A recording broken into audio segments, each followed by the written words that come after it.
Yar, matey. Actually, wait, today's game has absolutely nothing to do with pirates. I'm the ex-hardcore gamer, and today I'm going to be talking about Yars, Recharged. For those of you that are under a certain age or perhaps didn't grow up playing a lot of Atari 2600 games, you may not be familiar with the original Yars Revenge. Actually, there's an apostrophe after the S.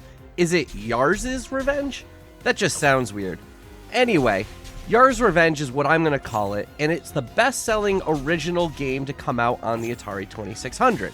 Now, I say original because the best-selling game was obviously Pac-Man, but that was based on an arcade game. So the original game came out in May of 1982, which for those of you that are familiar with history, is a year prior to the great game crash of 1983, because that's how time works. In the original game, you play as an insect-like creature named Yar, and you have to shoot or nibble through a barrier to get to the enemy that's shooting back at you. The trick is not only getting through the barrier, but also the fact that your main weapon cannot destroy that enemy, and you have to activate what's called the Zorlon Cannon to be able to take them out. This same basic idea carries over into Yars Recharged. Now it becomes more of a twin-stick shooter, but you still have the shooting and nibble elements, and there are a lot more different variety of enemies to get through, as well as power-ups to use. So I'm sure you hear the word nibble and you kind of have some questions, and rightfully so. In this game, while you can shoot out the enemies and barriers using your guns,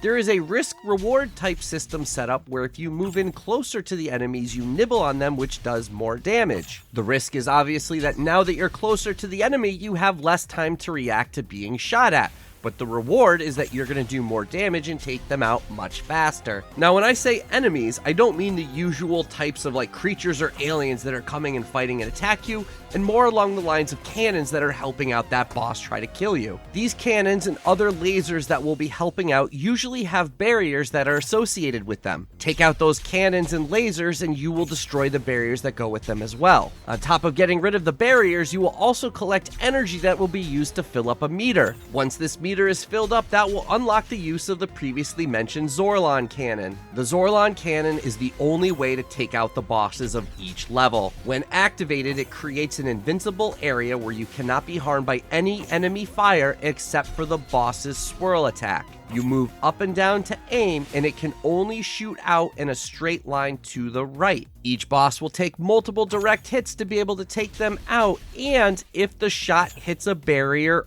or the swirl attack first, that will stop it from going any further. This creates a little bit of strategy to be able to complete the level, because now you may want to wait until you have a clear shot of the boss before you take it. Once in the cannon, the meter starts dropping and you can shoot twice, but if you wait too long, you might only get one or even no shots off. This leads you to maybe want to wait until an enemy is spinning into the right proper position or taking out more of the barriers on your own before you even climb into the cannon. But be careful, if you wait and just want to destroy some of the barriers, you're still collecting energy that goes towards nothing because you've already filled your meter. So now it will be harder to collect more of the energy needed to be able to get another shot off. But don't worry, it's not impossible. If you've already destroyed all of the enemies and barriers in the level before you've gotten to the boss, shooting the boss directly will also release energy. So that's basically it. Your gameplay loop consists of shooting out enemies and barriers to collect energy,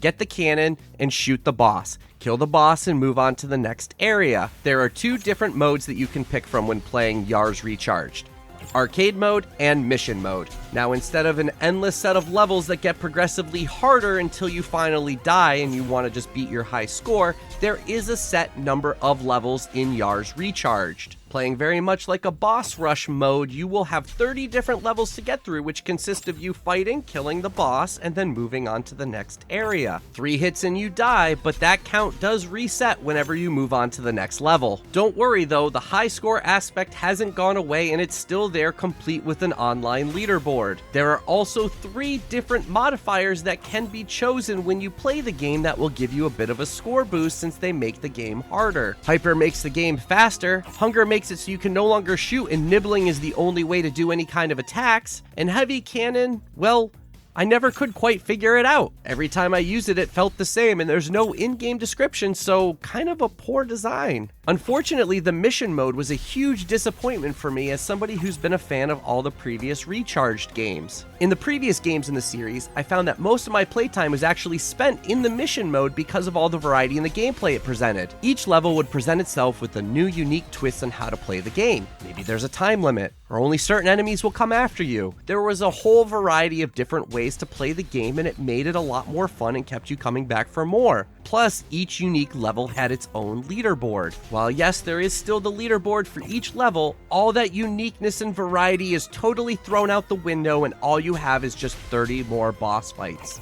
That's it. It's just beat the boss. These ones are a little bit harder than the one that you fought in arcade mode, and that's really all that's different. While the game is still fun, and it does allow you to be able to play the game co-op, which the original game didn't have, it just seems like a huge missed opportunity and makes it feel for a less complete package than the other games in the series. While on the topic of the co-op, it is, much like the other games in the series, local only. There is no online play. Yes, you can do the remote play together when you're playing on Steam, but this doesn't help you if you're playing on another platform. Graphically speaking, Yars Recharged looks very much like Gravitar Recharged, where it gives it a little bit more detail than the previous games of the series. Those games tend to be a bit more like Geometry Wars with some glorified wireframe graphics.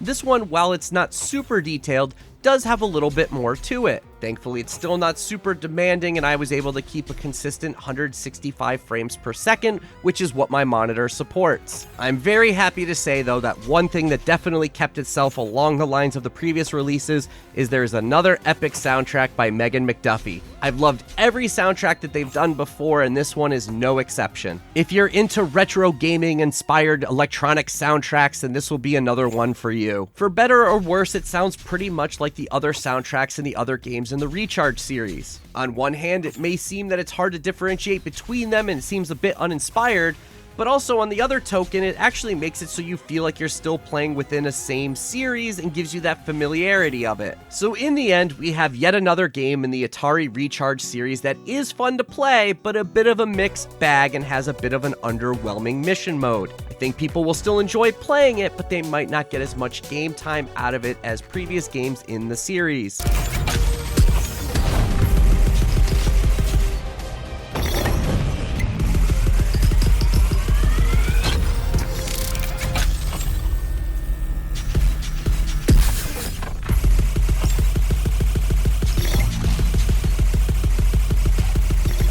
We thank you so much for supporting clickbait-free content here at I Dream of Indie. We couldn't possibly make it without you and these brave indie warriors and legends. At the Indie Warriors tier, we have Bill, Adriana Amato, CJR, Julian Kolbis, Ray Lynn, Marky Mint, Dave Harp, Peekaboo, Lex Noyle, Christian Cruz, PSC, Solarus C, Chic Geek, Ancha277, and Acrophobe. Indie legends include Nathan Moore, Skeptism, Jen Rose, Chris Jackson, Mr. W, Blue Francis 14, The Beefarinis, Business Cody, Chiron, Jace Glover, King of the Hatch, Ophidian Mind, Lord Metroid, Seacoil, and Larkison. Thank you so much for everything that you do for independent developers, publishers, and for I Dream of Indie. Everybody else, head down to the description box below. Let's defeat the gaming echo chamber and bring a voice to the voiceless ones in gaming.